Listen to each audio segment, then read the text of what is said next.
잘 오셨습니다. 말씀의 은혜 받으십시오.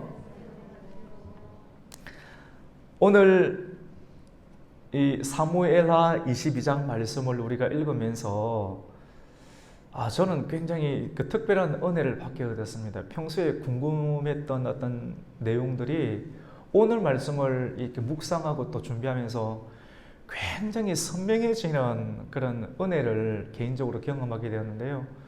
물론 다윗이 하나님을 경험한 내용들을 이렇게 노래하고 또 찬송하는 그런 시로 오늘 사무엘하 22장이 구성이 되어 있는데, 내용들을 보면 시편 18편에 나오는 내용과 굉장히 유사한 것을 보게 됩니다. 여호와 하나님은 나의 구원이시요, 나의 반석이시요, 나의 힘이시요, 나의 피할 바이시요, 나의 방패가 되시는 그런 시편 18편에서 고백하였던 그런 다윗의 그런 고백의 찬양의 시와 매우 유사한 형태로 기록이 되어 있습니다. 나의 하나님, 여러분, 많은 사람들이 하나님을 경험을 했을 때 그 하나님을 소개하고 또 그 하나님을 이야기하고 있는 것을 듣고 있노라면 때로는 부러울 때가 있습니다. 저 사람의 하나님, 예를 들어서 목사님의 그 하나님, 모세의 하나님, 그 바울의 하나님, 그 이야기를 듣는데 많이 들었고 많이 알고 있는데, 과연 그 하나님 이미 어떤 사람에게는 부러울 하나님만으로 설정이 되어 있다고 하면 그것은 매우 곤란하게 될 것입니다. 같이 해봅시다. 나의 하나님. 나의 하나님이 되어야 되죠. 맞죠? 나의 하나님. 한 번 더 해봅시다. 나의 하나님. 나의 하나님이 되어야 됩니다. 하나님께서 그에게 축복을 주신 모든 축복을 하나님의 이름을 사용함으로 드러내고 있습니다. 오늘 사무엘하 22장의 내용은 여호와 하나님을 일컬어서 나의 하나님으로 이렇게 말씀을 하고 있습니다. 나의 하나님, 나의 반석이신 하나님, 나를 건지시는 하나님. 여러분, 건지시는 하나님은 나에게 나아갈 수 있는 힘을 주시는 하나님이라는 뜻을 가지고 있대요. 그리고 나의 피할 바위가 되시고 나의 구원의 뿔이 되시는 하나님, 나의 높은 망대, 망대에서는 누군가가 지키고 있는 장소가 망대지 않습니까? 항상 나를 지켜주시는 그런 하나님, 그리고 나의 피난처가 되시고 나의 구원자가 되시는 그런 하나님을 말씀하고 있습니다. 다윗은 왜 이러한 언유를 사용하고 있을까요? 그것은 하나님께서 자기 백성을 위해서 선하신 일을 행하는 것을 즐거워한다. 우리가 하나님을 생각하면 하나님이 나에게 우리가 죄를 짓기만 하면 화를 내시고 벌을 주시는 그런 하나님으로 우리가 경험될 때가 많이 있습니다. 그런데 다윗은 오늘 말씀을 통해서 하나님을 진짜 경험한 다윗을 통해서 정말 자기 백성을 위해서 선한 일을 행하여 주시는 것을 기뻐하시고 즐거워한다는 인상을 심어주시기 위해서 오늘 다윗은 언유법을 사용하여서 많은 하나님에 관한 내용들을 기록을 하고 있습니다. 여호와를 저와 여러분의 참된 힘으로 삼는다라고 하면, 여러분, 세상에 많은 의지할 힘이 있을 수가 있겠지만도 여호와 하나님만을 여러분의 힘으로 삼으시기를 주님의 이름으로 축복합니다. 하나님을 나의 힘으로 삼으면 하나님은 우리에게 많은 것을 해줄 수 있지만도 하나님 외에 다른 것을 의지하게 되면 의지하는 그것에 의해서 사람은 매이게 됩니다. 우리가 모든 의지하는 대상에게 매이게 되는데, 하나님께 의지하고, 여러분 편안하게 한번 보시고요, 하나님께 의지하고 하나님께 매이게 되면 하나님은 우리에게 좋은 것을 주시죠. 근데 사람에게 매이고 물질에 매이고 우상에게 매이면 사람과 우상과 물질은 사람을 또 속박하게 되는 것을 우리는 경험하게 됩니다. 그래서 평안이 없게 됩니다. 우리가 어떻게 하나님을 나의 하나님으로 인정하고 받아들일 수가 있게 됩니까? 신앙생활하면서 하나님을 나의 하나님으로 경험을 해야 되는데, 그래야지 내 하나님이 있고 어렵고 힘들 때마다 내가 진짜로 하나님을 찬송하고 고백함으로, 하나님께 찬송하고 기도하고 찾아가고 고백할 때 하나님께서 내 하나님이니까 정말로 내 필요를 공급해 주시고 나의 기도에 대해서 응답해 주심으로, 이러한 경험치를 가지고 과거에도 함께 해주셨던 하나님, 그 하나님에 대한 신뢰가 있으니까 오늘 현재도 하나님께 찬송하면서 나아가고, 그리고 미래도 여전히 하나님에 대해 찬송해서 나아갈 수 있는 믿음이 생기게 되는데, 어떻게 나의 하나님으로 성경에 있는 하나님을 내가 만들 수 있을까? 그것은 오늘 굉장히 중요한데요, 언약 관계에 들어가면 됩니다. 하나님을 나의 하나님으로 삼고 나는 그분의 자녀, 또 그분의 종의 관계로 정말로 설정해 두는 거예요. 설정해 두고 그 안에 들어가면 그때부터 우리는 하나님을 어떻게 부를 수가 있게 됩니까? 같이 봅시다. 여호와여, 여호와여라고 부를 수가 있게 됩니다. 그냥 하나님, 하나님 이렇게 부르는 것은 힘이 없어요. 다들 그렇게 불러요. 일방적인 호칭이에요. 그런데 아버지, 하나님, 여호와여라고, 여호와라는 말은 하나님과 우리 사이에 언약 관계가 맺어진 사람이 부르는 하나님에 대한 호칭이 여호와라고 하는 호칭입니다.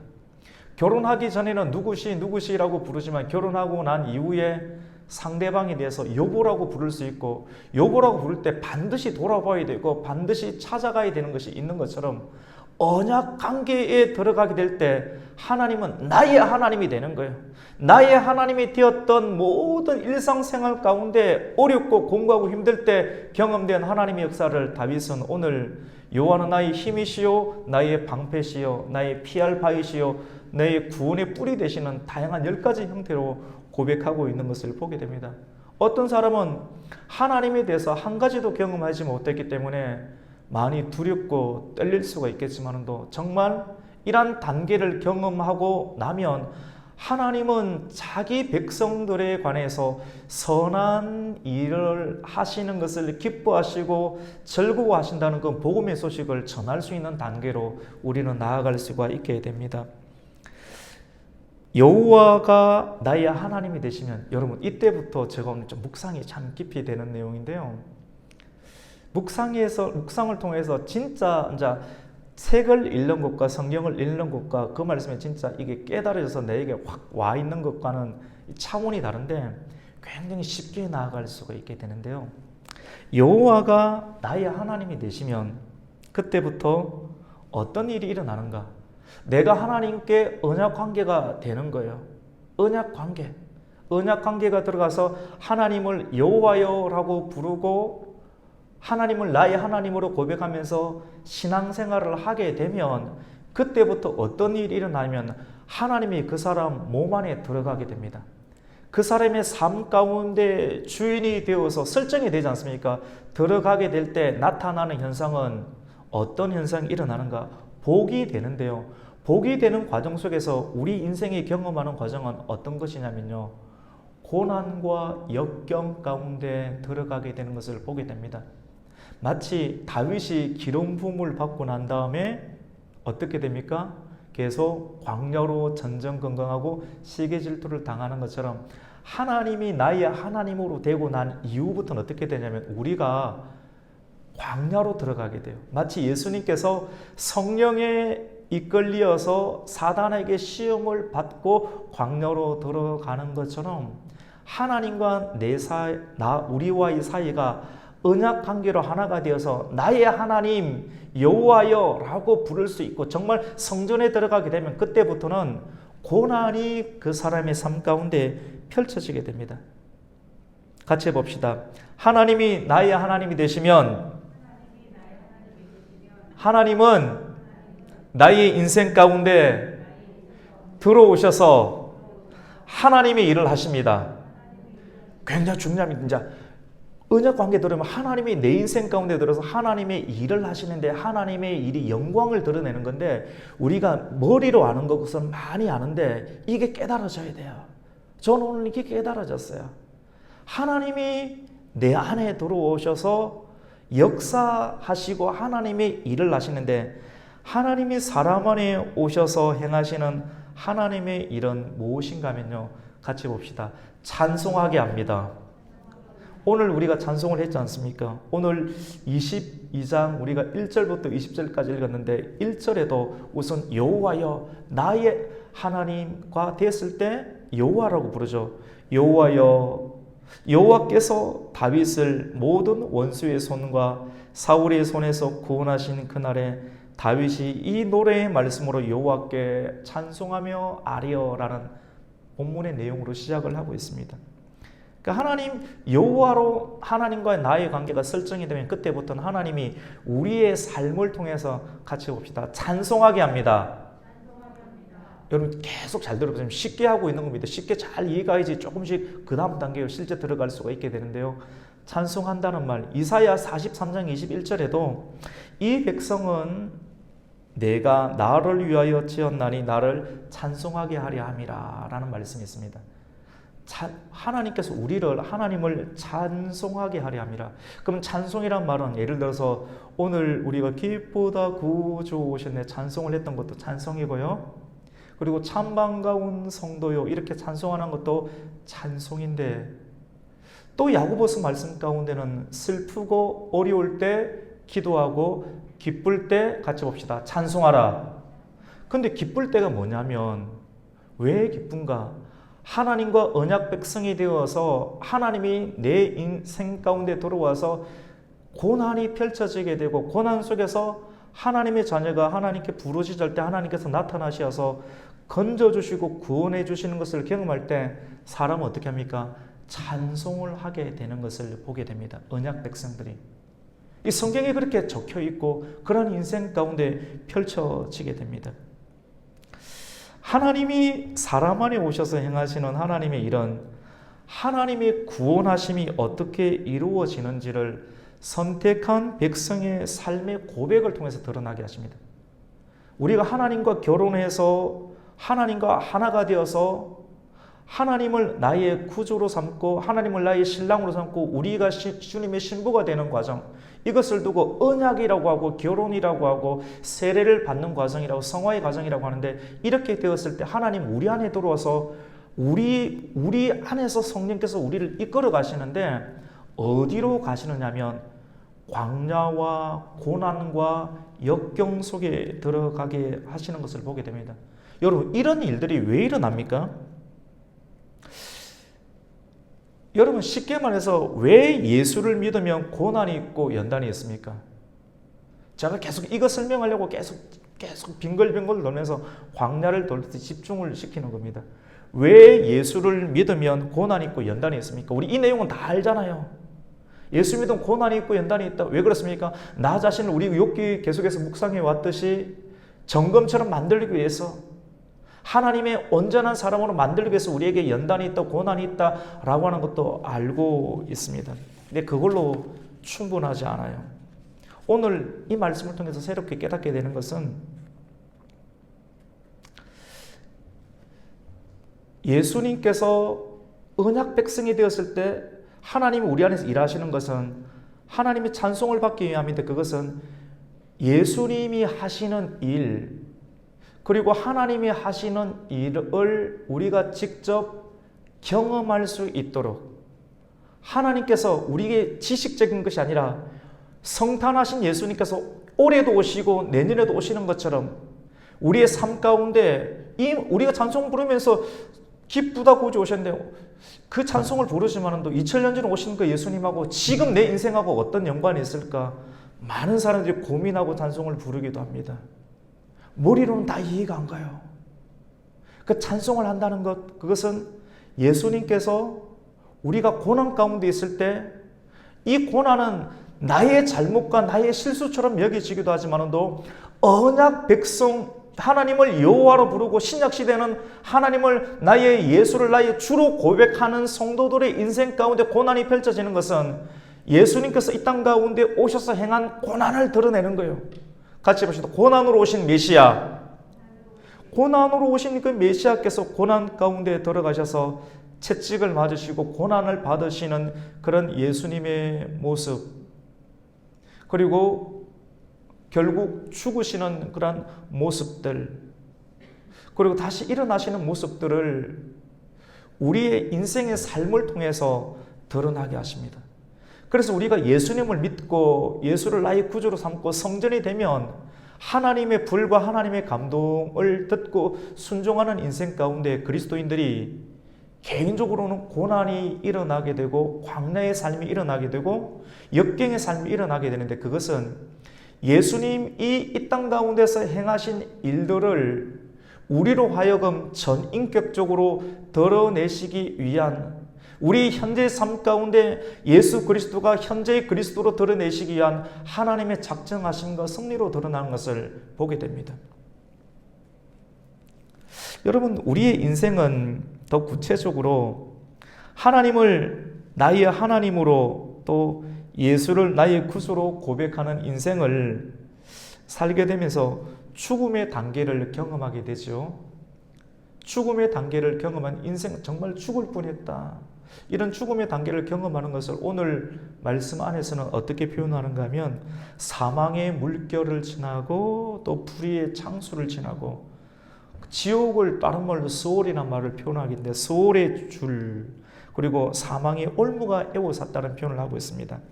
우리 그 말씀 한번 볼까요? 우리 5절과 6절 말씀을 함께 읽겠습니다. 시작. 사망의 물결이 나를 에우고 불의의 창수가 나를 두렵게 하였으며 스올의 줄이 나를 두르고 사망의 올무가 내게 이르렀더라. 예수님도, 그러니까 다윗이 고백이 예수님이 다윗 입술을 통해서 고백하는 거예요. 다윗의 인생을 통해서 예수님을 드러내는 거예요.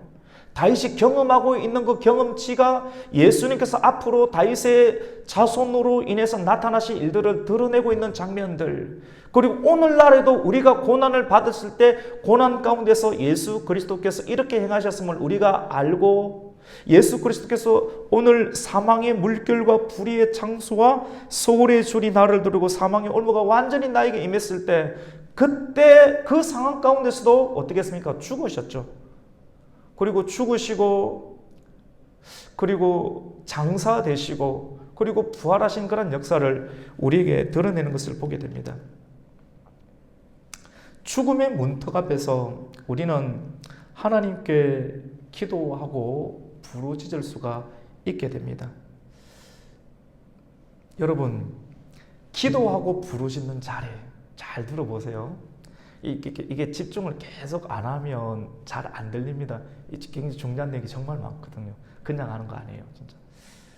근데 이 기도하고 부르짖는 그 자리, 여러분이 이렇게 예수님께서 너무 힘들고 어려울 때 거의 죽음의 문턱까지 갔는데 기도하고 부르짖었을 때 하나님의 찾아오심의 역사가 일어났던 것처럼 우리가 기도하고 부르짖게 될 때 그 자리는 무엇이 되는가 하면 같이 봅시다. 성전이 됩니다. 우리 지난주도 성전에 가는 말씀, 불이 임하고 시몬이 불이 그 위에 하나님의 영이 임했을 때 그 영이 그로 하여금 어떻게 합니까? 계속 삶의 애환과 고통이 있지만도 성전에 들어가도록 계속 이렇게 가서 기도하도록, 그렇게 기도했을 때 마침내 그리스도를 만났던 것처럼 이 성전에 들어가게 하시는데, 우리의 환난의 자리, 이 고통의 자리 가운데 그 자리가 꼭 교회가 아니라 할지라도, 이런 콘크리트 건물이 아니라 할지라도 환난의 자리 가운데 그 자리에서 하나님, 그 하나님이 나의 하나님이 돼서 나의 하나님이 여호와여, 오늘날에는 예수님 이렇게 부르지 않습니까? 언약 백성, 내가 하나님과 결혼했으니.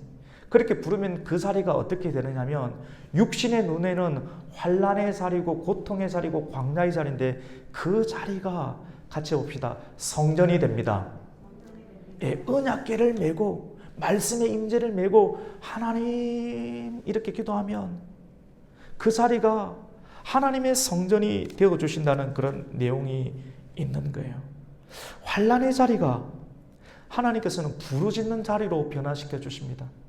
언약 백성, 하나님을 나의 하나님으로 여호와여라고 이렇게 부르는 사람은 환난과 고통이 있을 때 그 환난의 자리 속에서 하나님을 찾습니다.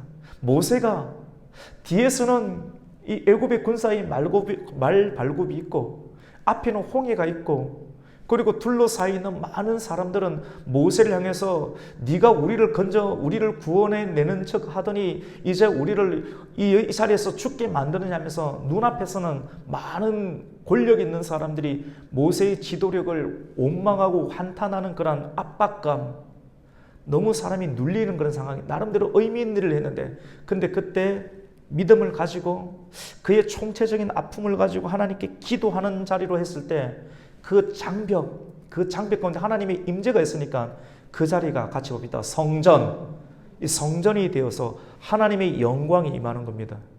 지금 제가 오늘 성경 말씀 굉장히 설명을 잘 해주고 있는데 잘 알아들었는지는 잘 모르겠어요. 근데 제가 눈빛을 보니까 알아들은 것 같기도 하고 그냥 듣는 것 같기도 한데, 이 하나님의 그 절벽과 같은 그 상황 속에서 하나님께 전심으로 기도했을 때 하나님의 성전이 형성이 되고, 이 하나님의 성전이라는 것은 하나님께서 응답을 하셔서 나타나셔서 자연 세계 가운데 나타나시는 역사를 드러내게 됩니다.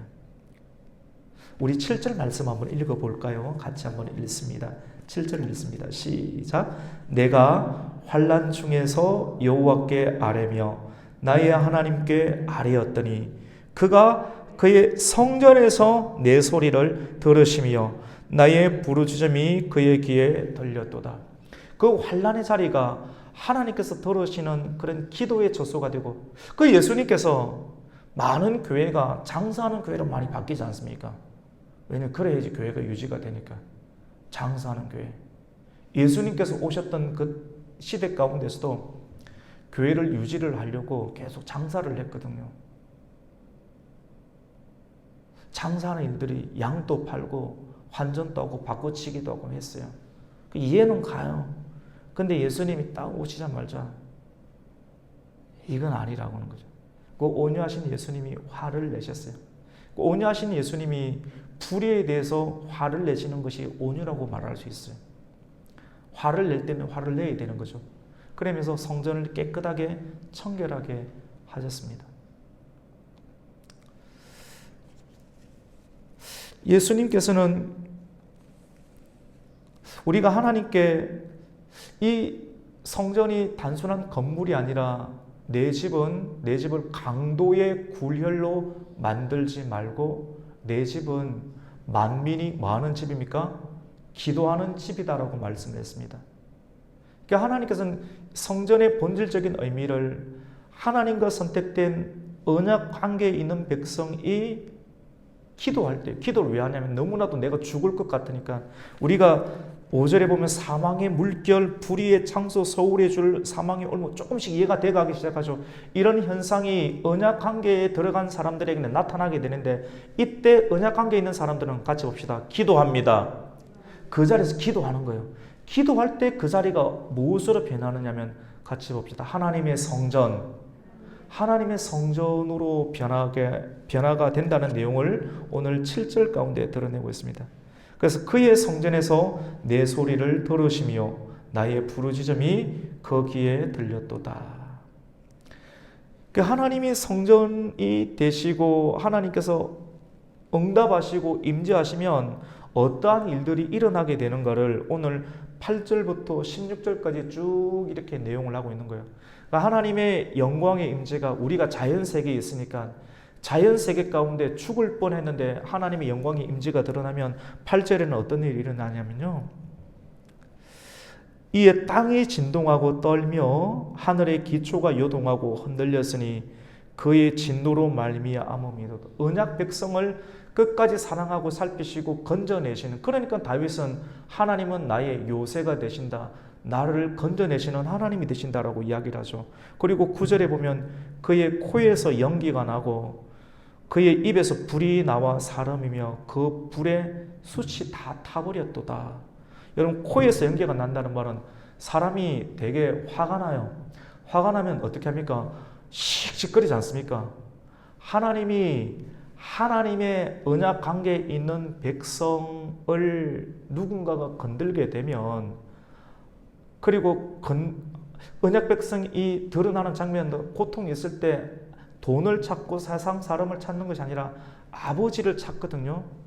아버지를 찾아서 그 자리 가운데 하나님, 오늘 다윗처럼 여호와여, 하나님과 나는 언약 관계에 있습니다. 내가 말씀의 언약궤를 밀고 하나님께 나아가서 이런 고통이 당했습니다. 하나님, 나를 도와주십시오. 라면 하나님 응답하시고 자연 세계 가운데 임재하셔서 하나님께서 어디 내 백성을 건드리면서 콧김을 내면서 어르렁 거리면서 모든 것을 스스로 튀어버리시는 그런 역사를 오늘 구절에서 기록을 합니다.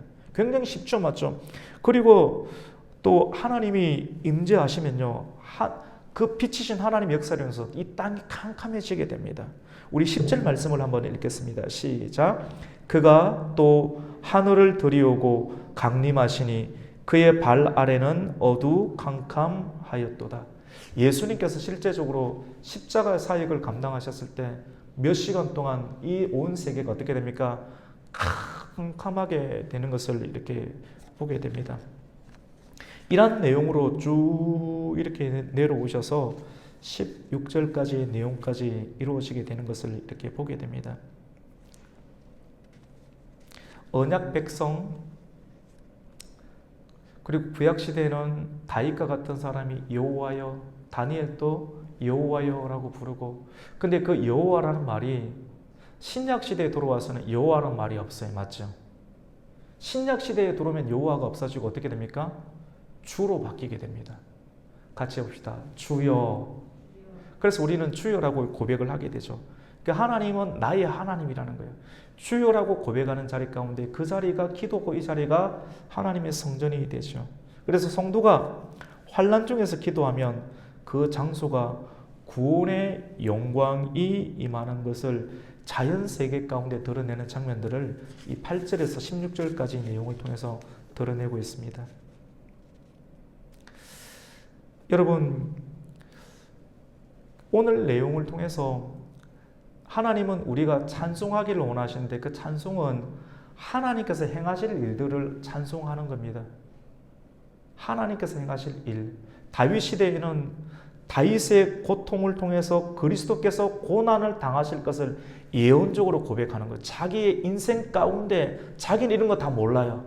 자기 인생 가운데 사울의 핍박과 그런 원수들의 핍박이 있을 때 하나님으로 고백을 하고 여호와여 고백하면서 했을 때 하나님께서 그의 인생 가운데 피할 바위가 되시고 구원의 뿔이 되시고 그리고 산성이 되시는 그런 고백들을 통해서 이것이 다윗 개인의 인생 가운데 펼쳐진 고백처럼 보였는데 알고 보니 기묘한 하나님의 역사가 있는 거예요.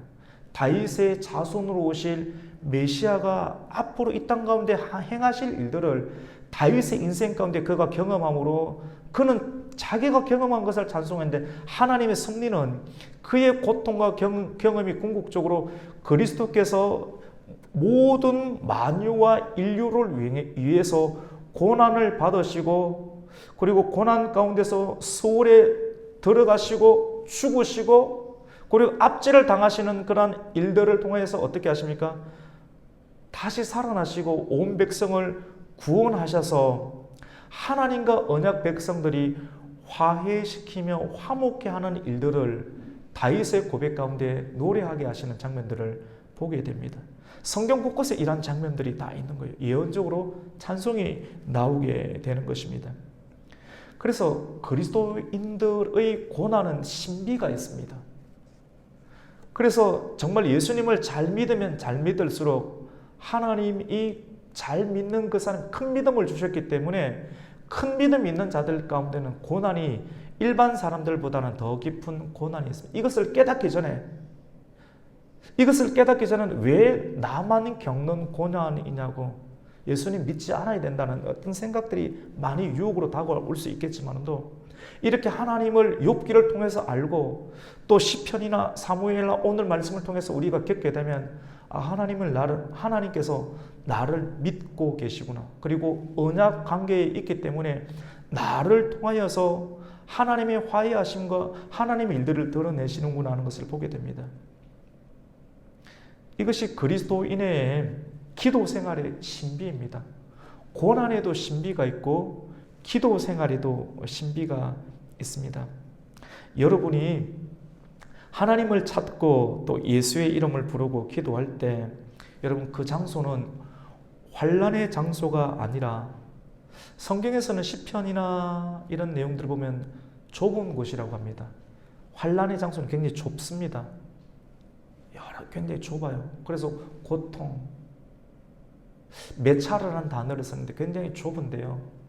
그런데 그 좁은 장소, 왜냐하면 사방으로 둘러싸여 있기 때문에 어디로 갈 수가 없어요. 그래서 언약 백성이 하나님, 나의 하나님 예수님을 찾게 될 때 그 소리를, 기도 소리를 듣고 그 기도의 장소가 무엇이 됩니까? 성전이 되게 되는 거거든요. 이 성전이 됐을 때 하늘의 하나님께서 임재하셔서 그 좁은 장소, 죽을 것만 같은 그런 좁은 장소를 어떻게 하십니까? 넓은 장소로 변화시키는, 죽이려고 하는 사람들을 물러가게 만들고 나라를 건드시고 물질의 문제를 풀어주시고 질병의 문제를 풀어주시고 그리고 군대가 몰려왔을 때 나라의 문제 가운데 에워싸는 문제를 풀어주시는 하나님의 역사가 있게 됩니다. 오늘 우리는 사무엘하 22장 1절에서 20절까지 내용을 읽게 되었는데 이런 내용을 짧은 시간이면 설교를 듣고 1절부터 그 모든 내용을 다 이해하실 수가 있게 될 거예요.